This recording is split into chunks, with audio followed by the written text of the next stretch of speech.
Oh, hello, great readers. I'm Bo-chan. I'm Nimacum. I'm Van-chan. In this class, I'll read all of you a part of Ulysses, Bess, L. Ulysses, James Joyce, Chap, 16 sec 11. A Dublin Fusilier was in their shelter one night and said he saw him in South Africa. Pride it was killed him. He ought to have done away with himself or lain low for a time after. Committee room no 15 until he was his old self again with no one to point a finger at him. Then they would all to a man have gone down on their marrow bones to him, to come back when he had recovered his senses. Dead he wasn't. Simply absconded somewhere. The coffin they brought over was full of stones. He changed his name to Duet, the Boer general. He made a mistake to fight the priests, and so forth and so on. All the same, Bloom properly stood was rather surprised that their memories were in 9 cases out of 10 it was a case of tarbarrels and not singly but in their thousands and in complete oblivion because it was 20 odd years. Highly unlikely, of course, there was even a shadow of truth in the stones, and even supposing, he thought a return highly inadvisable. All things considered, something evidently riled them in his death. Either he petered out too tamely of acute pneumonia just when his various different political arrangements were nearing completion, or where there transpired he owed his death to his having neglected to change his boots and clothes after a wetting when a cold resulted, and failing to consult a specialist, he being confined to his room till he eventually died. Have it amid widespread regret before a fortnight was at an end, or quite possibly they were distressed to find the job was taken out of their hands.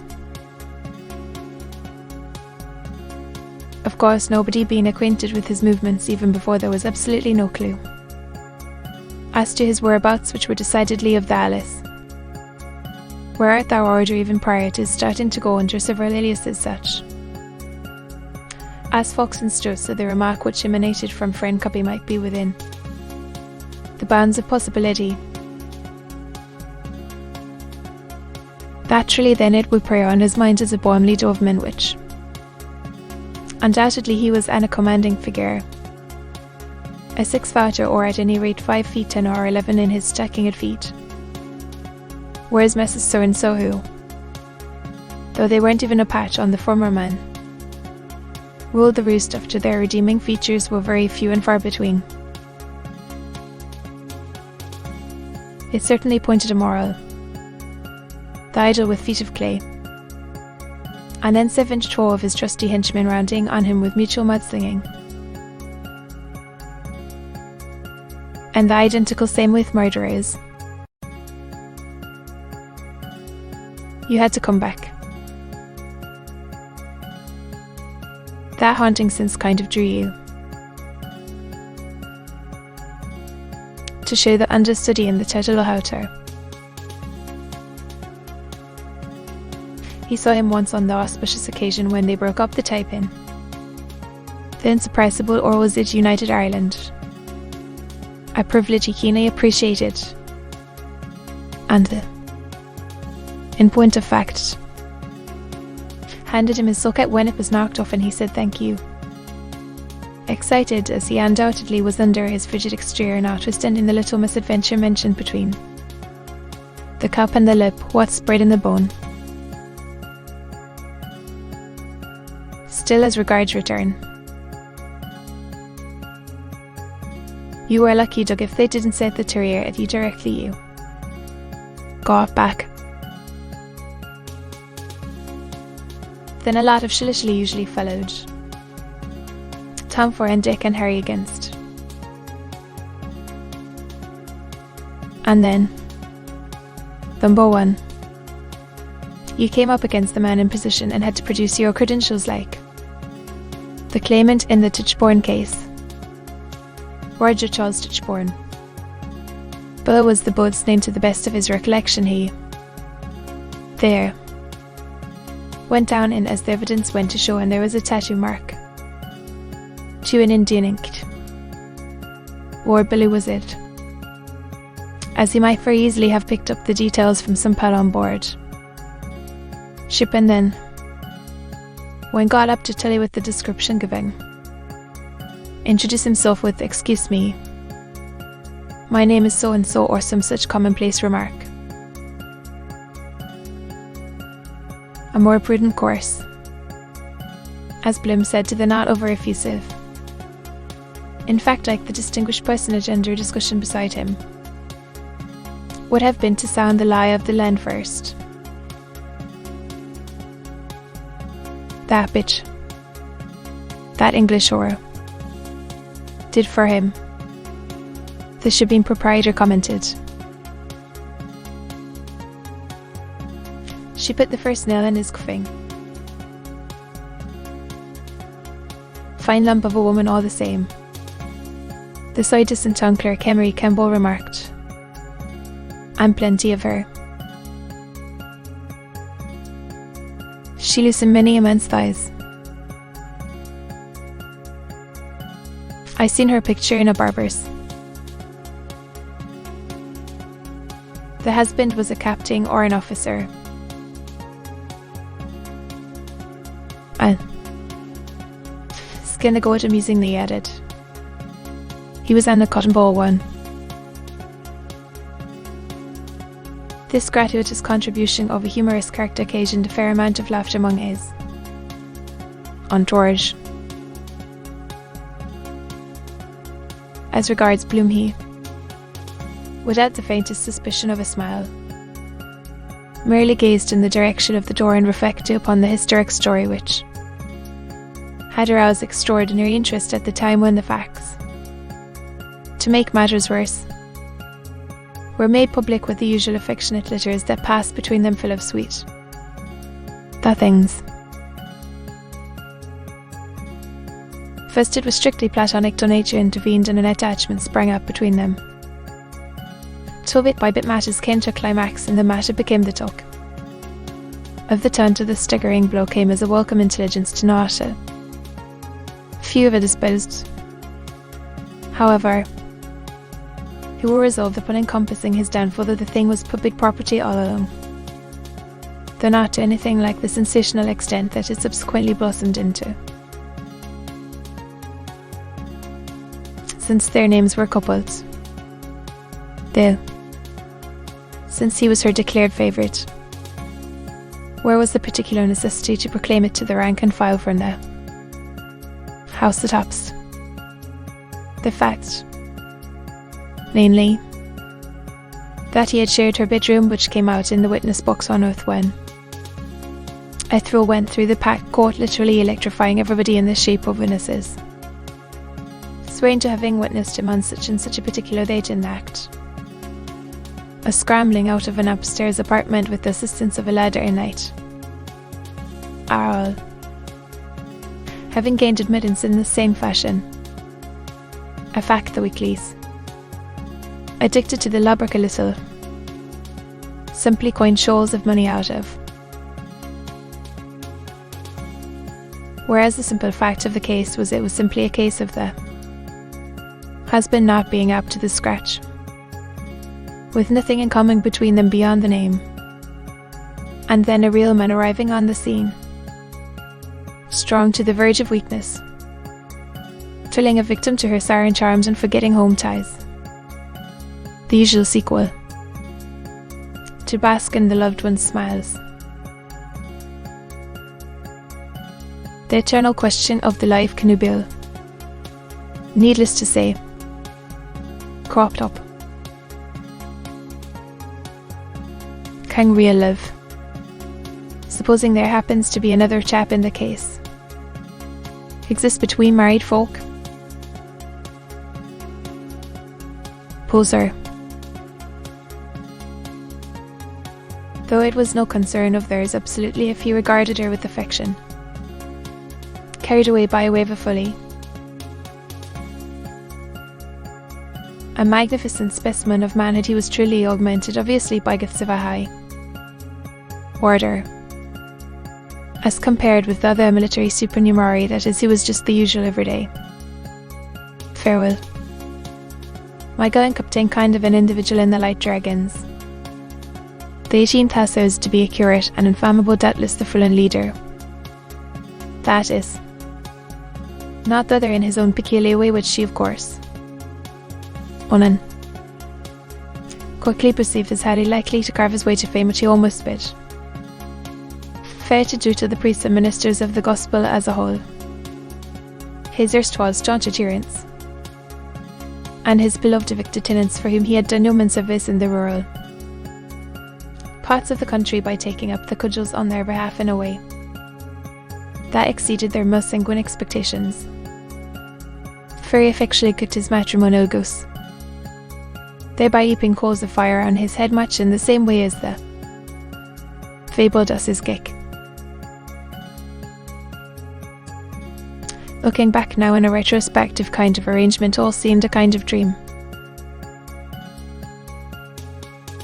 And then coming back was the worst thing you ever did, because it went without saying you would feel out of place, as things always moved with the times. Oil. As he reflected.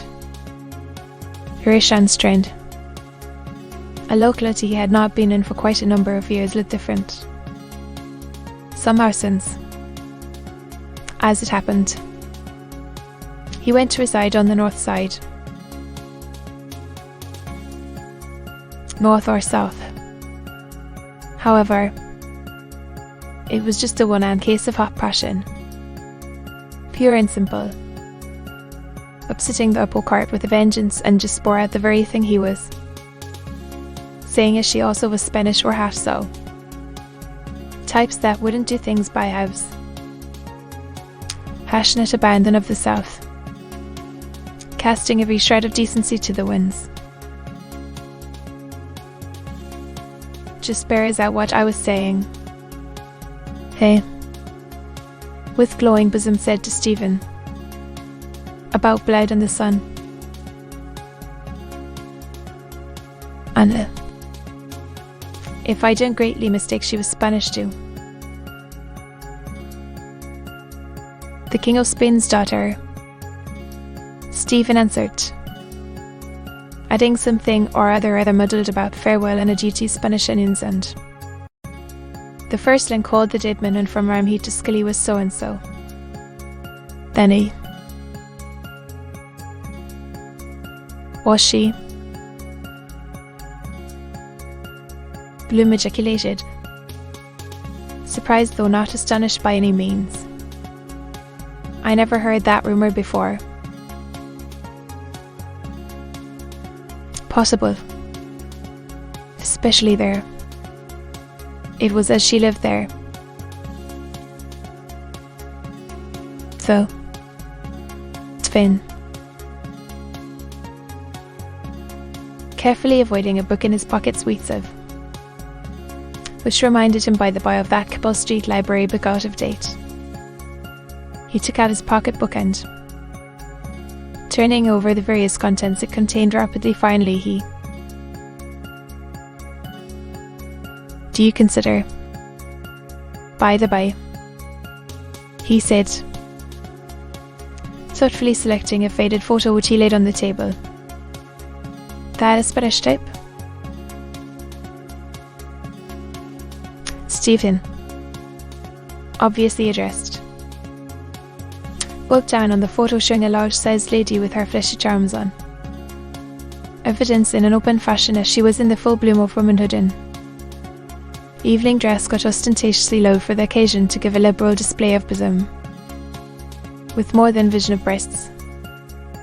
Her full lips parted in some perfect teeth. Standing there, ostensibly with gravity, a piano on the rest of which was in old Madrid. A ballad, pretty in its way, which was then all the vogue. Her the lady's eyes, dark, large, looked at Stephen, about to smile about something to be admired. La Fête of Westmoreland Street, Dublin's premier photographic artist, being responsible for the aesthetic execution. Mrs. Bloom.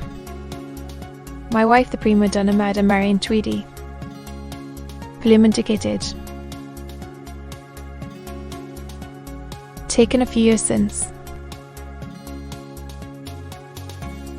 In or about 96. Very like her then. Beside the young man, he looked also at the photo of the lady now house. Legal waifu, he intimated, was the accomplished daughter of Major Brian Tweedy and displayed at an early age remarkable proficiency as a singer, having even made her birth to the public when her years numbered barely sweet 16. As for the face, it was a speaking likeness in expression, but it did not do justice to her figure, which came in for a lot of notice usually, and which did not come out to the best advantage in that getup. She could without difficulty, he said, have posed for the ensemble, not to dwell on certain opulent curse of the.